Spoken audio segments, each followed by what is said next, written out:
دیانتداری، امانتداری اور ایثار، قربانی، جذبہ خدمت، بھائی چارہ، یہ سب معاشرے سے ختم ہو گیا اور سب کچھ لے لیا مغربیوں نے ہم سے اور ہمیں اپنا نظام دے دیا۔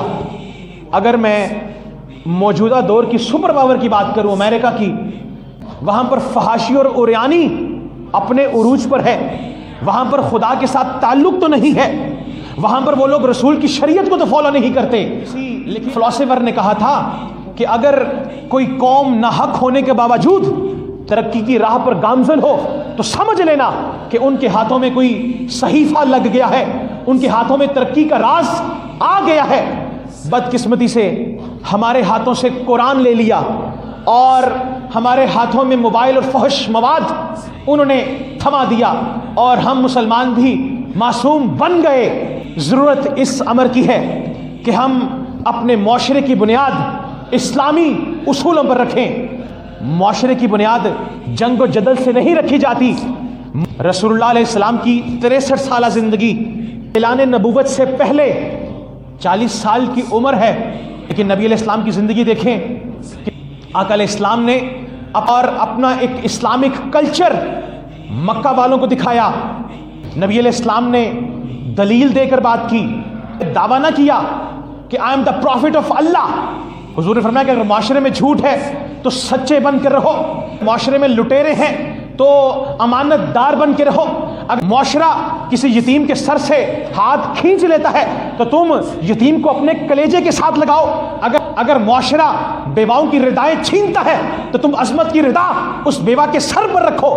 پھر آقا علیہ السلام نے عرب والوں کے سامنے 40 سال بعد کہا کہ میں تمہارے سامنے ہوں، میری زندگی تمہارے سامنے ہے، کیا تم نے مجھ میں کوئی فحش بات دیکھی؟ کیا تم نے میری زبان سے کبھی جھوٹ جاری ہوتا ہوا دیکھا؟ کیا مجھ محمد کے قدم لڑکھڑائے؟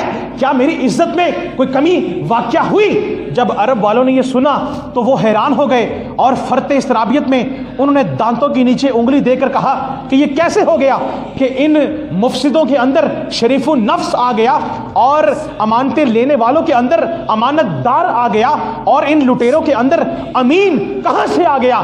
جب لوگ اس سوچ میں مبتلا تھے اس وقت میرے حضور نے کہا کہ میں اللہ کا رسول ہوں جو تمہیں ہدایت دینے آیا ہوں، جو تمہیں ہدایت عطا کرنے کے لیے میں آیا ہوں۔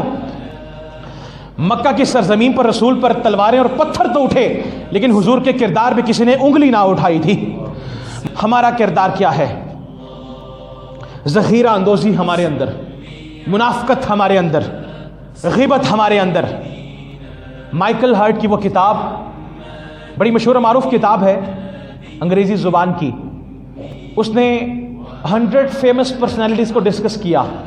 اس کی فہرست کے اندر سب سے پہلے جو ایک نام تھا وہ آپ کا نام محمد تھا، اور اس کی جب ایگزیبیشن لگی، نمائش ہوئی اس کتاب کی، تو یہودی اور کرسچنز وہاں پر اکٹھے ہوئے اور ایک یہودی نے سوال پوچھا کہ تم ہو تو کرسچن لیکن تم نے اپنی بک میں سب سے پہلا ٹاپ آف دا لسٹ جو نام مینشن کیا ہے وہ مسلمانوں کے پیغمبر کا نام رکھا ہے، تم نے جیسس کرائسٹ کا نام تو بعد میں رکھا ہے۔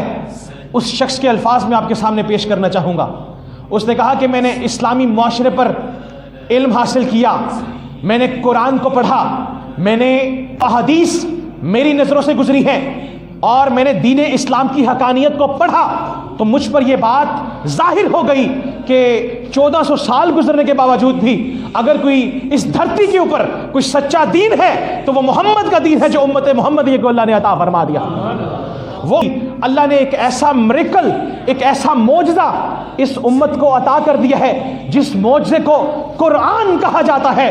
اس نے کہا یہ قوم کبھی شکست نہیں کھا سکتی کیونکہ یہ قوم ایک ایسی قوم ہے کہ جن کی نمازوں میں قرآن ہے، جن کی عیدوں میں قرآن ہے، جن کی شبراتوں میں قرآن ہے، جن کے جنازوں میں اللہ نے قرآن رکھ کر کہا کہ امت والو گھبرانا نہیں، تم قرآن کے ساتھ وابستہ ہو جاؤ، اللہ دنیا کے خزانے تمہیں عطا فرما دے گا۔ اس شخص نے بعد میں ایک جملہ کہا، اس نے اس قوم کی عظمت اس سے بڑھ کر کیا ہو سکتی ہے کہ اللہ تب تک ان کی دعاؤں کو قبولیت کا درجہ ہی نہیں دیتا جب تک یہ سونے محمد پر درود نہیں پڑھ لیا کرتے ہیں۔